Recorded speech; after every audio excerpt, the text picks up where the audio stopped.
Welcome back, Heat Seekers. Rick and I are here to help you with the Week 7 waiver wire ads you need to get to help you win this week in your fantasy league. As you can see at the bottom, all the Week 7 buys are here, so you can see which teams are on buy, and we've got plenty of guys that we can help you get ready to fill those positions of need. With that being said, let's get this started.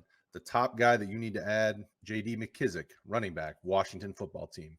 We talked about this last year. He is such a good receiver out of the backfield. And with Antonio Gibson, his shin injury, he's getting more carries to go along with those targets that he's getting. And if Gibson's going to miss time, I think J.D. McKissic is going to be their main guy. He's probably going to split carries with Jaret Patterson. This guy with the receptions that he can get out of the backfield can be a guy that you can plug in. Absolutely. He's a PPR.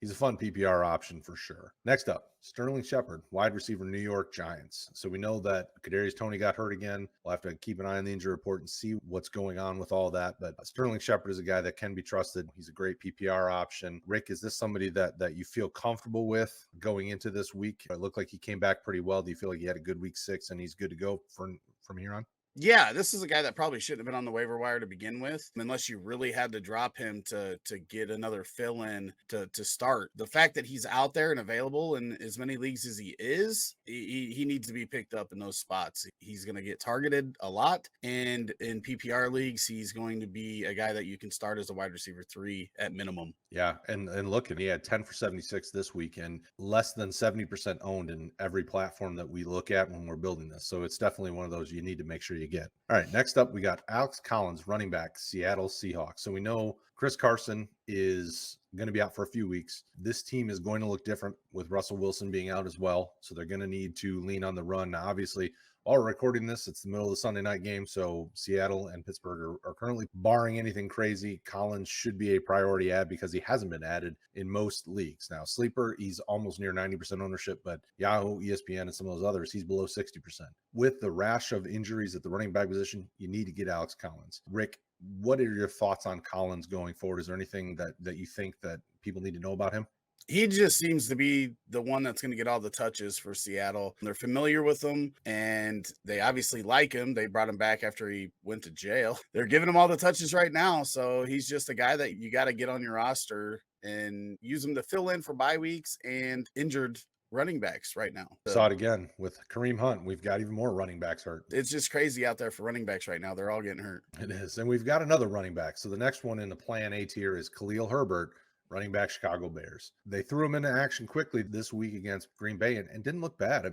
Did a couple of nice bounce cuts to the outside and made some things happen for Chicago. We felt good about it. I know Chicago's your team. So what was your take on Herbert and how do you feel about him? He's looked great. I'm real curious on how it's going to go when Damian Williams gets back. Now, it looks like Herbert's going to lead the backfield in carries. He did have 2 receptions today, but he also dropped one.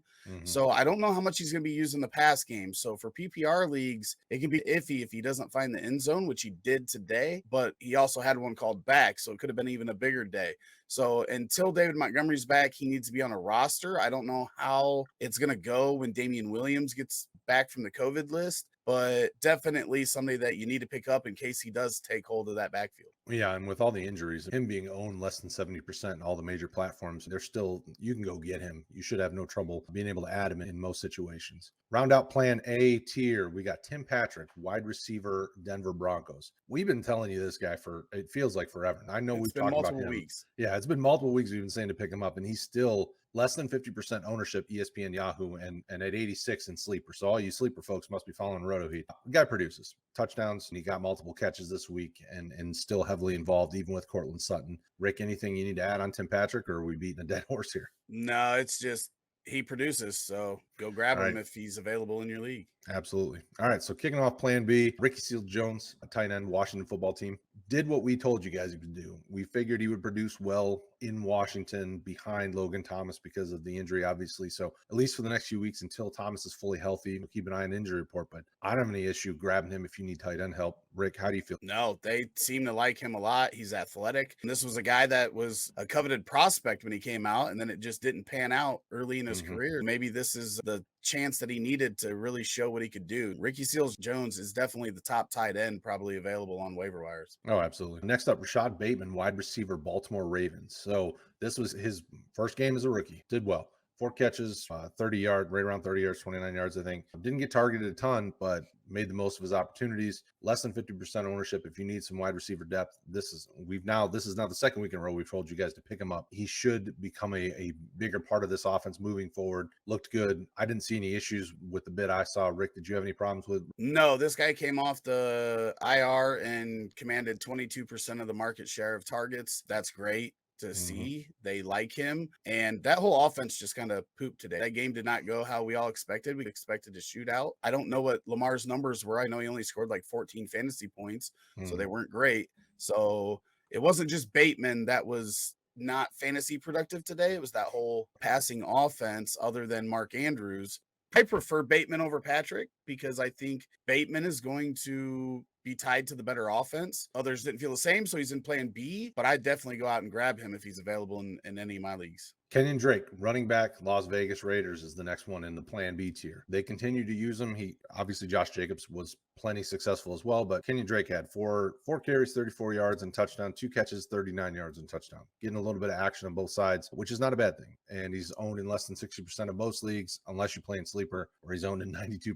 So obviously sleeper, you guys will have a little bit tough time getting him, but Kenyon Drake's still being very involved in that offense, even with Josh Jacobs healthy. Rick, is this somebody that you feel like you can trust with all these running back injuries? I mean, it's hard with 6 touches, right? This is the guy that it was hard for me to rank this week because of the fact that he was just uber efficient on 6 touches. He's always had talent and he's always been able to produce like this, but I really wish that he was getting more work, passing down work, to feel more comfortable about it. So it's a pick your poison. People are going to see the box score. They're going to see the 2 touchdowns and the 20 points or whatever, but he didn't get a lot of action. Not much at all. Next up, Zach Ertz, tight end, Arizona Cardinals. This one was a surprise for everybody. And obviously heated up that one of the tight ends was going to be traded out of Philly, just so happened to be Zach Ertz. He goes to a situation where he should be very involved. Max Williams was becoming a thing before the injury. Last game in Philly turned out well with Goddard out. He played very well, and I think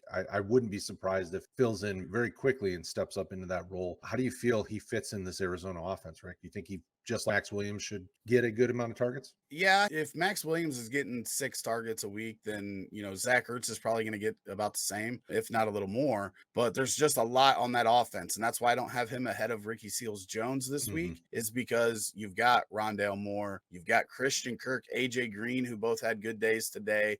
And then we didn't even mention DeAndre Hopkins. So there's a lot of options in that passing game, but they can turn out big fantasy days, any of them at any given time, and Zach Ertz will fit right into that. It'll just probably be more inconsistent than, say, Ricky Seals-Jones. Next up, T.Y. Hilton, wide receiver, Indianapolis Colts, came back from injury, did pretty well. 4 catches, 80 yards, definitely target in that offense, and they needed some help. They just didn't have a lot outside of Michael Pittman and some tight ends. So T.Y. Hilton coming back was a good thing. He looked good, as far as I know. Parris Campbell, I think, was the only injury out of that game at the wide receiver position. So this is a guy, if you need wide receiver help, you should be able to just slot him in as a nice depth piece. And if you can't get one of these other ones we've already mentioned, he should fill in admirably. Rick, any thoughts on T.Y.? Yeah, this is one that could end up being a guy that really helps you down the stretch if he's back and he's healthy and looking spry again. Carson Wentz is the best QB he's had in a little while. It'll be interesting to see how T.Y. does. We know he's got talent, but is he going to be able to maintain some of that speed and electric playmaking ability that he had earlier in his career is the question. Definitely a flex option weekly. Absolutely. And rounding out plan B tier, Donovan Peoples-Jones, wide receiver, Cleveland Browns. This is a name that I know we've talked about here plenty of times. Now everybody at wide receiver, it seems to be, is hurt. Odell left again, and he did nothing but produce. 4 catches, 102 yards, 2 touchdowns. Baker seems to be growing his trust with him and is targeting him when he needs something big to happen. Donovan Peoples-Jones is a guy that has been underrated throughout his career just because it didn't turn out well in Michigan, and it's turning out well here in Cleveland. I think he's a guy that you can quickly start slotting in as a conversation for flex if you need some help now that we've hit the bye weeks, and bye weeks are hot and heavy. How do you feel about him? Yeah, I think he's a boomer bust flex play. High upside. I don't think he's going to have much of a floor because of the way he's targeted. He's not going to get typically 8 to 10 targets to give you a good floor of 4 to 5 catches.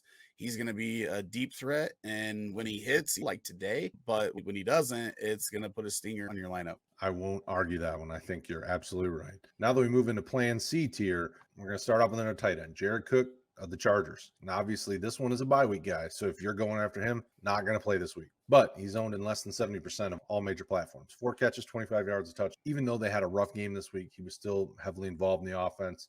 Is this a guy that you feel good about rest of season if you are looking to grab him as a waiver wire pickup, Rick? Yeah, he's probably would have been plan B if he wasn't on bye next week. So this is a chance to like not spend a priority ad on him, get him a week early and have him for week 8. And he was playing next week. I probably would have had him in plan A or plan B. I want players tied to this Chargers offense. I think it helps that other people look, see he's on a bye and they'll want to wait till the next week to grab him instead. Be the one that's early, grab him, sit him on your bench for a week, and then you'll have a tight end for week 8. Absolutely. All right, next up is another one on bye this week. KJ Osborn, wide receiver of the Vikings. He continues to do pretty well. Now, obviously, the boomer bust guy, very similar in the DPJ role. 6 catches, 78 yards, and a touchdown this week for Minnesota. So the weeks where they have to pass a bunch, or if you feel like they have to pass a bunch, this feels like a good play to slide him in because they use him in those types of situations. Rick, what do you think about Osborn? This is a guy that I like a lot. It definitely would be higher if he was in an offense that spread the ball around more. But we know how concentrated it is on Thielen and Jefferson, which makes it hard for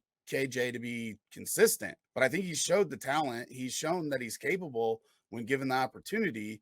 It's just how often are they going to need to go deeper than their core of 3 guys in their offense with Dalvin Cook included in that equation. Absolutely. Next up, Demetric Felton, running back, Cleveland Browns. Now, this one, it's tough. We saw Kareem Hunt go down in this game as well. We don't know exactly how long Chubb's really going to be out. So Felton is definitely a priority because he was a number 3 guy when both of them were there. You saw him come in a little bit. Do you think he's more the Kareem Hunt role or more the Chubb role moving forward if he had to fill in a spot? Well, their roles weren't a whole lot different, but Felton's going to be a pass catcher. He's not probably going to get a ton of carries. I'd rather have the pass catcher. They play Thursday night, so it's likely that Hunt's going to miss. And they were already talking like Chubb was going to miss before the game because they said they didn't want to get Hunt beat up, and then they got Hunt beat up. And now it looks like Felton and Dearness Johnson are going to be commanding that backfield, which neither of them are the talent of Hunt or Chubb. Nope. So I feel like Felton's the safer play. He's going to get receptions out of the backfield, and he's who I would rather have out of the 2 for sure. Yeah, I think the PPR back in that offense is much more valuable. All right, next up, Demarcus Robinson, wide receiver, Kansas City Chiefs. Like we talk about, you want pieces of those high-powered offenses, and that's what Robinson is. Seems to be the guy that they continue to look at least a little bit. 3 catches, 46 yards, and a touchdown this week. I don't really know what to make outside of the top receiver in Tyreek Hill, whether it's going to be Robinson or some of these other guys that they have. Rick, how do you feel about Robinson compared to some of these other pieces in this offense? It's real hard because after Hill, Hardman had the most targets, but Robinson has the touchdowns, and all 3, Pringle, Robinson, and Hardman, had the same amount of downfield attempts, 20 yards or more, before this week. And Robinson came out and he showed this week. So it's hard. You're never going to feel comfortable putting him in your lineup. So that's the reason why he is plan C. But if something would happen and Hill would be out or Hardman would be out, I think Demarcus Robinson is a guy that you could throw in your lineup and feel a lot better about being the second option rather than the tied for 3rd option. Agreed. All right. So next up would be the other Cleveland running back, Dearness Johnson. This is a guy that's been a name in Cleveland for a little while. He's been on the roster for at least a couple seasons now that I've heard people talking about him. If both Hunt and Chubb are out, then both of these guys become elevated into positions where definitely consideration for flex if you're dealing with injuries or dealing with these buys. I just don't know that he's got the same type of upside that Felton has because I haven't seen as much of Dearness in the passing game. So I don't know how confident I feel about him. Rick, do you have any feelings about Johnson, or is this just because of injuries, you pick him up and see what happens. Yeah, this is just an injury play. I think he can be productive in that offense just because they do have a good running scheme. But I wish I was more confident he was going to get pass catching work in PPR leagues. So it's nothing that gets me excited. It's probably something to monitor in case Chubb and Hunt both miss multiple weeks. Absolutely. All right, next up, Jaret Patterson, running back, Washington football team. This is a guy that you heard us talk up and down about preseason, even in the draft process. It looks like he should start to get a little bit more opportunity just because of, like we talked about with Gibson and the shin injury. Everybody knows how I feel about him if you've watched any of our videos. Rick, what do you think about Patterson? I feel exactly the same about Patterson as I do about Dearness Johnson. Probably going to get some rushing attempts, but not get any pass catching work because JD McKissic's there. I would hold off on both of these guys if I could. It's injuries. It's hard to know what your roster looks like. If you need somebody, he's somebody to look into. He could end up doing what Khalil Herbert did and get 18, 19 carries for 90 plus yards and a touchdown and be fine for you, but I'm just not too excited. Yeah. And because Rick said, that's a perfect opportunity to say, jump in our Discord. If you're struggling with who to pick up on waivers, we've got plenty of fantasy football chats that are going where you can ask those questions. Next up, Devonta Freeman, running back, Baltimore Ravens. Not much to say here. Latavius is the true number one, but Devonta's been getting more play. So you got to think that 9 carries, 53 yards, a touchdown, and he's getting rushing attempts. So if you need running back, there's something. Latavius did leave injured. Don't know how serious it's going to be, but if he's out significant time, Devonta moves up. But then you don't know if Tyson Williams is going to be activated and play. I don't want anything to do with that backfield personally. I'd rather take a shot on one of these other tier C running backs if I could. He was productive, but what are they doing at running back over there? It's the geriatric crew today. Tyson Williams has looked like the best, but I guess he probably can't pass block, and that's why they're not activating him. Like, he's looked the best out of all of them. It's such a weird situation. I would rather stay away if possible. Absolutely. All right. So the plan D tier, we got Parris Campbell, Indianapolis Colts, Tyler Conklin, tight end, Minnesota, Chris Evans, running back, Cincinnati Bengals, Quez Watkins, wide receiver, Philadelphia Eagles, Dyami Brown, wide receiver, Washington football team, and Jamal Agnew, wide receiver, Jacksonville Jaguars. Parris Campbell's hurt. Tyler Conklin doesn't get a ton of targets. Chris Evans is a little bit involved in the passing game. Is there anything about this tier that gets you excited, Rick? Watkins and Agnew are two guys that I'm real interested in. Watkins gets a lot of work around the line of scrimmage and has big playmaking ability, but it's been very inconsistent because that offense has been very inconsistent. Jamal Agnew is somebody that they are actively trying to get more involved. Very athletic, kick returner, playmaker. So I like both of those guys. Campbell seems to be getting more involved, but obviously injured. Conklin, I think, is even on bye next week. Chris Evans is nothing for me because the only reason why Ryan missed was COVID. So he's probably back next week. Moving Chris Evans back to the third back role. There's upside shots to take on some of these guys in case they get longer term to sit on your bench for a while, but nothing that I'm going to throw in my lineup next week. Absolutely. And last but not least, plan E, we got Le'Veon Bell, Cedric Wilson, Dante Pettis, Mack Hollins, and Noah Brown. These are all shots in the dark and nothing super exciting, hence plan E. Anything you want to add to it, Rick? Le'Veon Bell got 8 carries today. I think he had 18 yards, right? There's nothing left in the tank there. I don't understand why he's getting 8 carries and Tyson Williams is inactive. It doesn't make any sense to me. Veteran presence, I guess. Pettis, that wide receiver core. I don't know what they drink in New York, but they cannot stay healthy. Galladay, Shepard just got back this week. Kadarius Toney, 3 catches, and then he's out. Slayton's still not back. That's the only reason why he's here. Obviously, him and John Ross probably at the same tier if you really wanted to do that. Yeah, there's nothing here. Obviously, Wilson and Brown in that offense, now they're cannibalizing each other, so that's rough, but Michael Gallup gets back. Neither of them are going to be worth having anyway. Absolutely. So there you go, folks.